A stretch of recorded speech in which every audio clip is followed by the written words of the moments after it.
trip that you want to take, are you going to try and then retrace your tracks? Yeah, that is something I'd like to do. It's hard to find the time and the money. Yeah. I'd like to do it. I couldn't take 4 years probably. What would your expectations be, redoing the trip? Well, that's interesting. I mean, I don't think things change nearly as much as we think they do.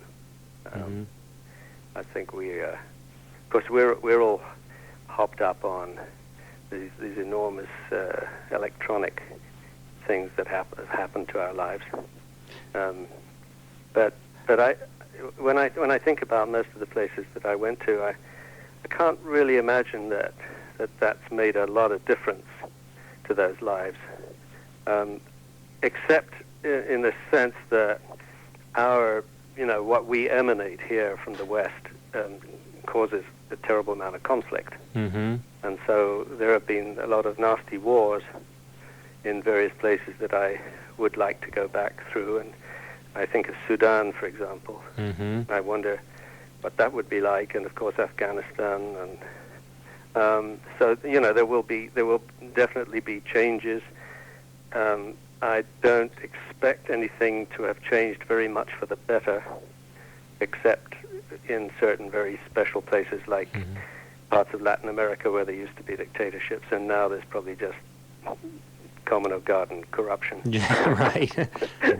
Roger, when I went back to Short Pump, where I moved from before I came here, or near, I lived near Short Pump anyway, they had picked up Short Pump and moved it to a park, and had built a Walmart superstore where Short Pump used to be. Uh-oh. So I hope you don't run across too much of that.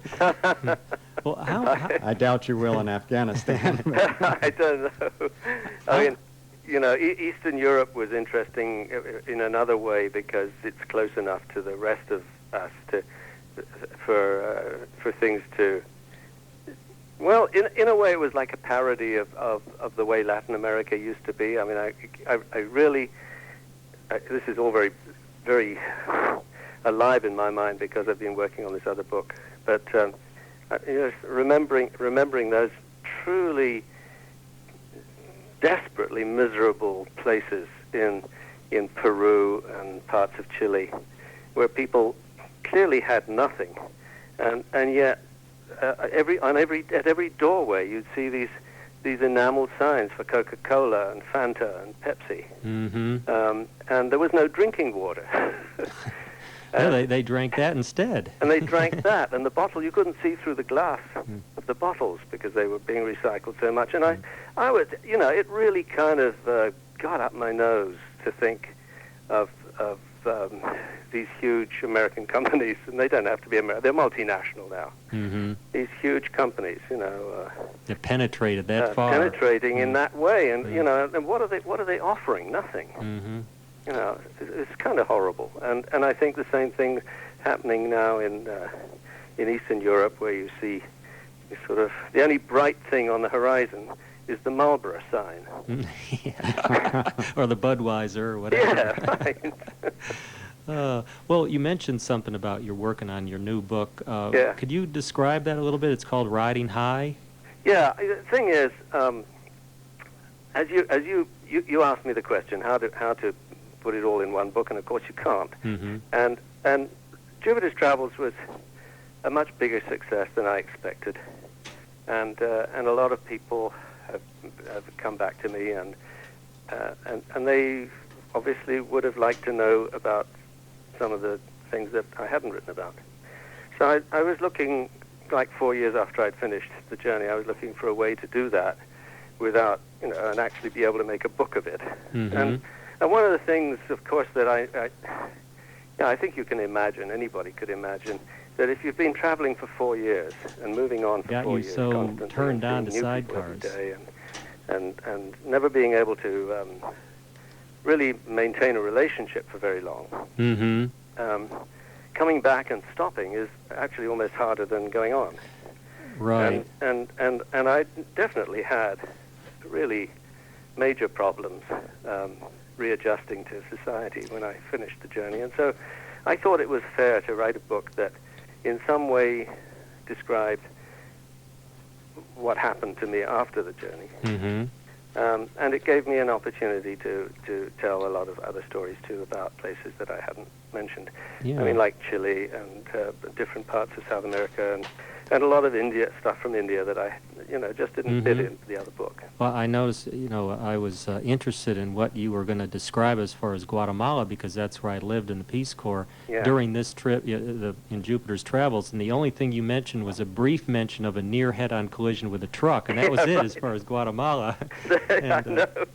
So, but I have to agree with you on the readjustment coming back. I had probably not as severe an experience as you did, but something similar after 2 years in the Peace Corps. Oh, yeah. In Guatemala, in a third world country, in a little Mayan Indian village. When I went there, I expected everything to be different, and it was. But when I came back, I expected everything to be the same, and it was, but I was different. And I really had a hard time, much harder time, adjusting coming back than I did going down. And unfortunately, that's where our interview with Ted Simon was cut off as the tape ran out. And so now some more of the Best of the Biker Show.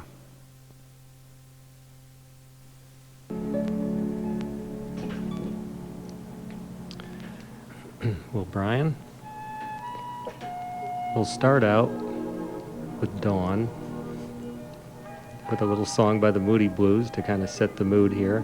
So what were your impressions of Dawn on the day of trying to ride all the roads of Highland County in a day? Well, as Jeff would say, waiting for Roger. There I was at 5 o'clock. Roger made me feel like 4:30 might be a more appropriate time. Mm-hmm. But at 5:15, I told Betty, cook the breakfast, and I'm getting on my bike and going with or without him. But there you came. You came up the driveway. I told you, of course, I was just warming my bike up. Right. Mm-hmm. So you started off with a little fib, didn't you? Yeah, started off with a little fib. And then we headed out after a huge breakfast at 5 o'clock in the morning. Which Brian's wife, Betty, was lovely enough to make for us at that hour. And we started out into the dense fog and went up to the top of the cemetery hill at my home. And that was our jumping off point, was a bluegrass cemetery.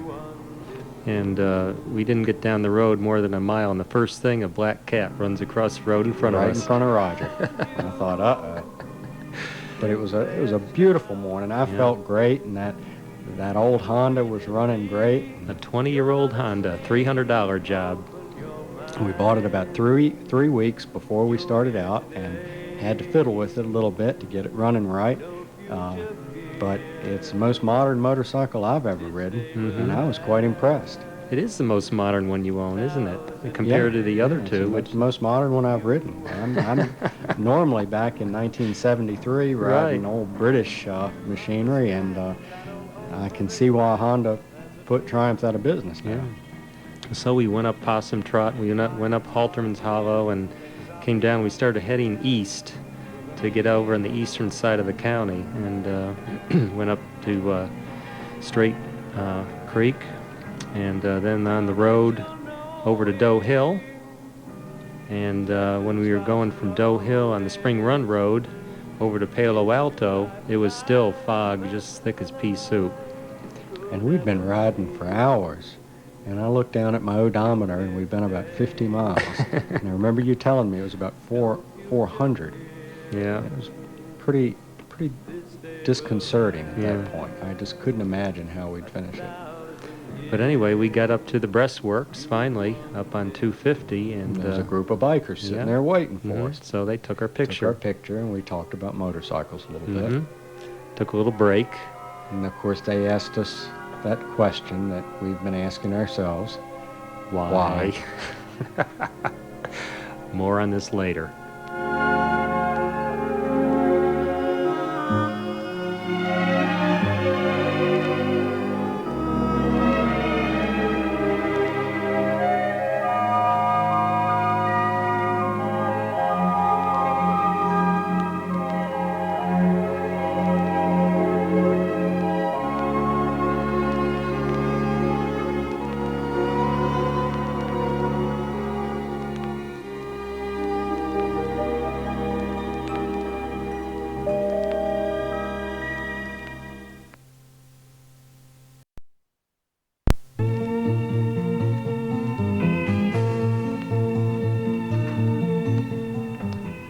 So after the morning, what went on in the afternoon?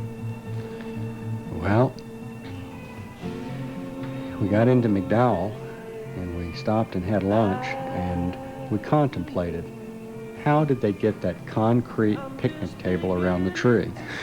Right. You explained to me how they cut the tree in half and put the concrete table over it and around it, and then grafted it back together. Or planted it, or... I was tired enough not to argue about it. But things were going pretty well. Your allergies? Well, I was on to my second dust mask. And you looked like you were terrorizing the community with that big mask on your face with a warning sign stamped on the front of it and a big bubble shield over that. Well, it was better than later in the day when I had to drive with one hand and hold a red shop towel in the other hand that I sneezed into as I went down the road. Sneezing into your bubble shield is not a pretty thing Right. to do. What else? We went through Seldom Seen. Well, this is after we did the southeast quadrant. We went down toward Williamsville and did that back road, went over that road to the river we talked about earlier. It was definitely slow going. I mean, we went on a lot of dirt roads, and the one thing that we came away with, realizing after doing Highland in a day, is that the majority of the time we were on dirt or gravel roads. It made you the vast majority. Made you appreciate asphalt, didn't it? it? Really did. Yep. And a lot of those roads, well, first of all, the highway department had been doing a very good job of keeping the roads in good shape. We were lucky. And of course, you've got open range with cattle guards, and you've got livestock grazing, and there was even one state-maintained road where we had to open and close 2 gates. I was ready to turn around at that point, and I figured we'd been far enough on that road. But Roger made us go through the gates. I knew better. I knew that we had to go through there. And there was one point where we got to the end of the pavement, and Roger started to turn around, and then off in the distance I noticed an in-state maintenance sign. A little church. Where was it, Roger? Down there next to Benny Armstrong's house. And there's about 100 yards of grass before the in-state maintenance sign. So apparently the highway department does a magnificent job of keeping that lawn growing. Well, they even had the little garden tractor. The little garden tractor was right in the middle. So we went on, we rode over the grass and went down and touched the sign before we turned around. And eventually got everything on the east side of the county done. And then headed over to Monterey. And we filled up with fuel. Mm-hmm. And then the Honda started to let me down just a little bit. Yeah, the float stuck. Float stuck, and gas was running out on the hot headers, but we pressed on. Mm-hmm. About 50 was all she'd do with the float stuck, and we hoped that maybe it would break loose. Yeah, and it did. But basically, other than that, both bikes ran magnificently. Because it was tough on the machines as well as us. And to average 24 miles an hour, of course, we never broke the speed limit, but we were booking. I'd say we never went more than 5 miles over the speed limit, according to my speedometer. we were booking. Yeah. And then late afternoon, one of the last things we did was drive over a bridge that was officially closed there on Back Creek. Yeah, that was fun. Anyway, more on this later. The only naughty thing that we did. Well, actually, there were 2 kids there on bicycles, and they did it first. That's right. They encouraged us. That's right. They set the example. Those kids setting bad examples for adults, you know. Anyway, as far as what we call our DJ stunt, trying to ride all the roads in Highland County in a day, who'd have thunk it?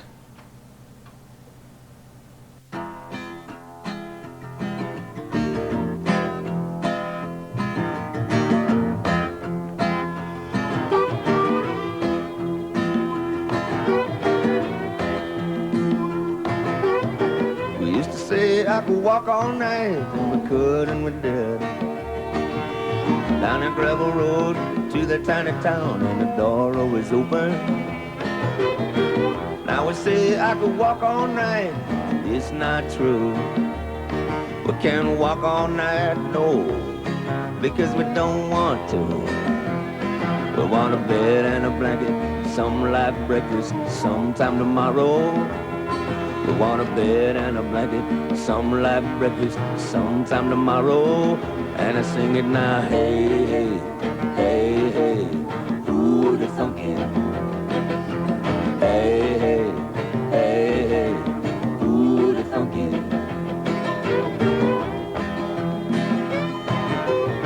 We used to say I could eat a horse, and we could and we did. Fast food joints in the middle of someplace on the way to someplace else. Now we say I could eat a horse, it's not true. We can't eat a horse, no, because we don't want to.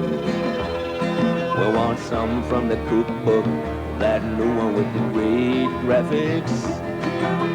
Some from the cookbook, that new one with the great graphics. So when I sing it now, hey, hey, hey, hey, ooh, the funky. Hey, hey, hey, hey, ah, ooh, the funky.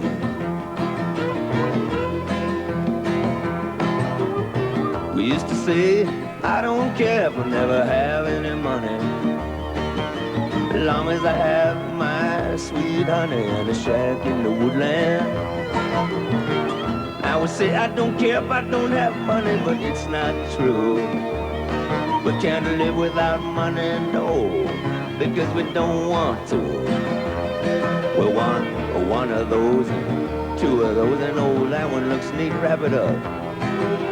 Put it on my MasterCard, put it on my Visa, and I sing it now, hey, hey, hey, hey, ooh, the funky. Hey, hey, hey, hey, ooh, the funky.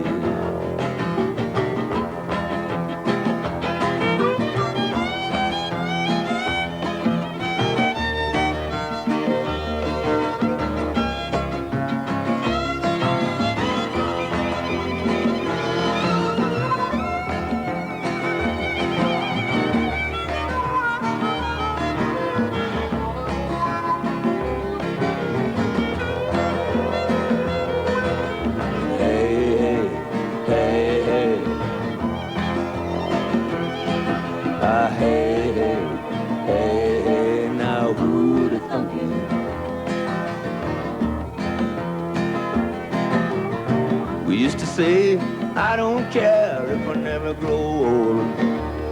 I'm gonna flame, gonna burn, take one quick turn and be gone like James Dean.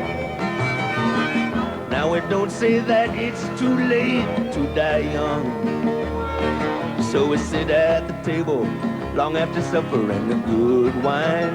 Here's what we sing, we go, hey, hey, hey, hey, ooh, the funky. Hey, hey, hey, hey, ah, ooh, the funky. Hey, hey, hey, hey, ooh, the funky. Ah, hey, hey, now, hey, hey, now, ooh, the funky. Hey, hey, hey, hey, ah, ooh, the funky.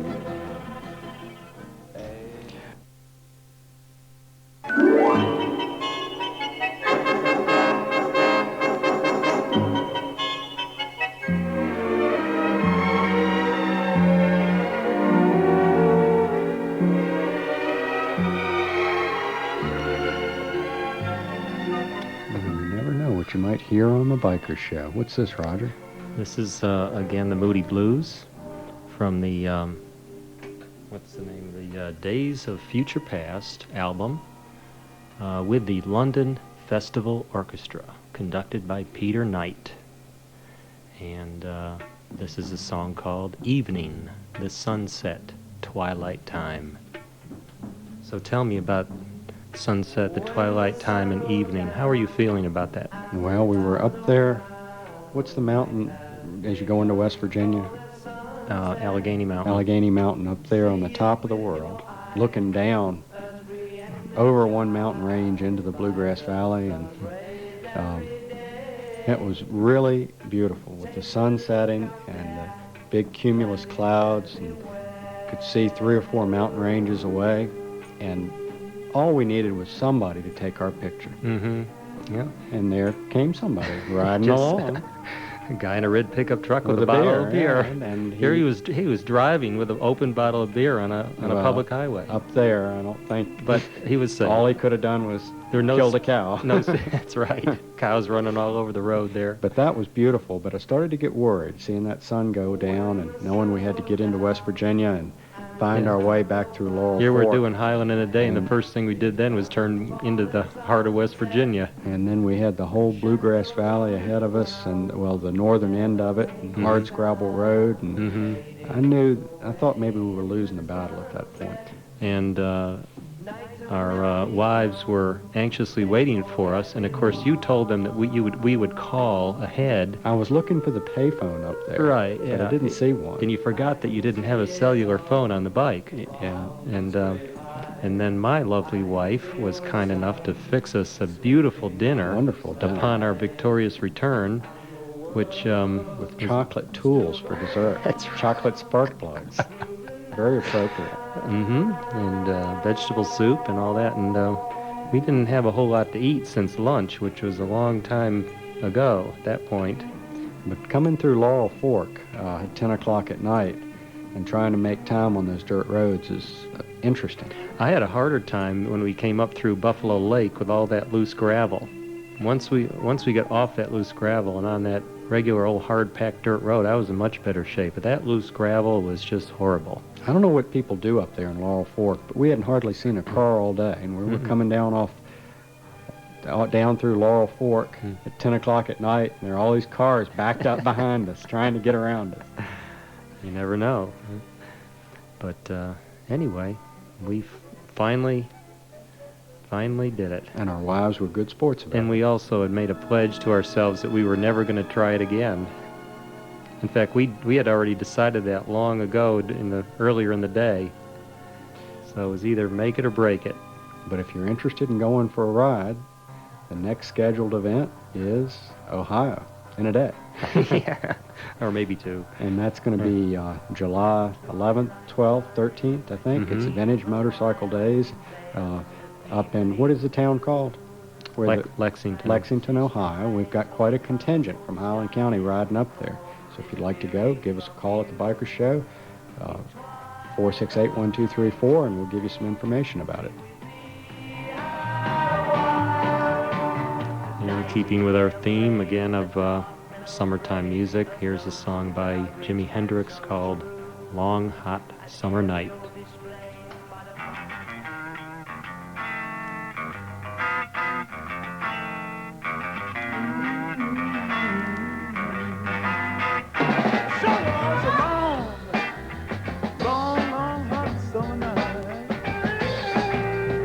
As far as my eyes could see, but my heart was way down, cold, cold winter storm. For my darling, where can you be?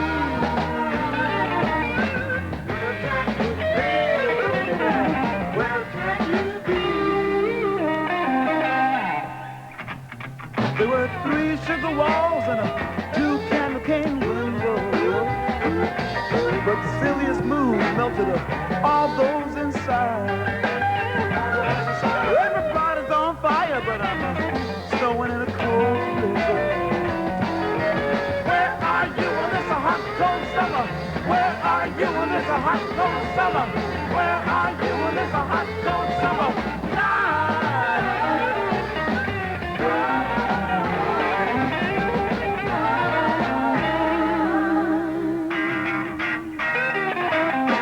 Around about this time, the telephone blew its horn across the room. Scared little Annie, clean out of her mind. Blowing the candle, he peeps out of his peekaboo hide and seek, and grabbed little Annie from the ceiling just in time. And the telephone keeps on screaming.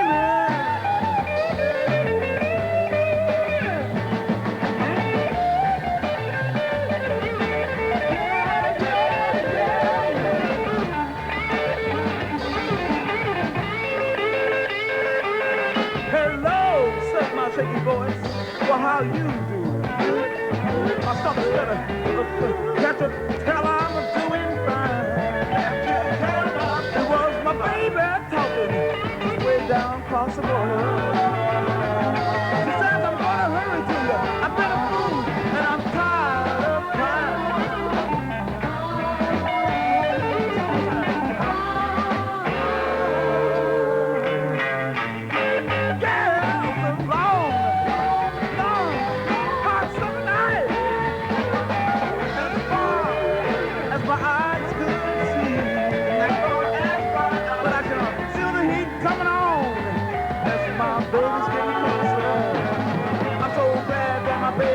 Coming to rescue me. So glad that my baby's coming to rescue me. So glad my baby's coming to rescue me.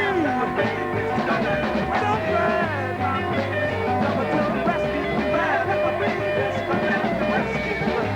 Rescue, rescue, rescue, rescue, rescue, rescue, rescue, rescue. Well, we have another song coming up here by the Doors called The End of the Night. How was your end of the night after that trip? Well, by the end of the night, something really strange happened.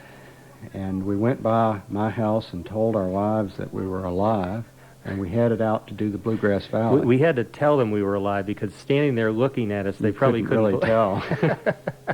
And all of a sudden, I just got this adrenaline rush after 17 hours, and I was ready to ride. Uh-huh.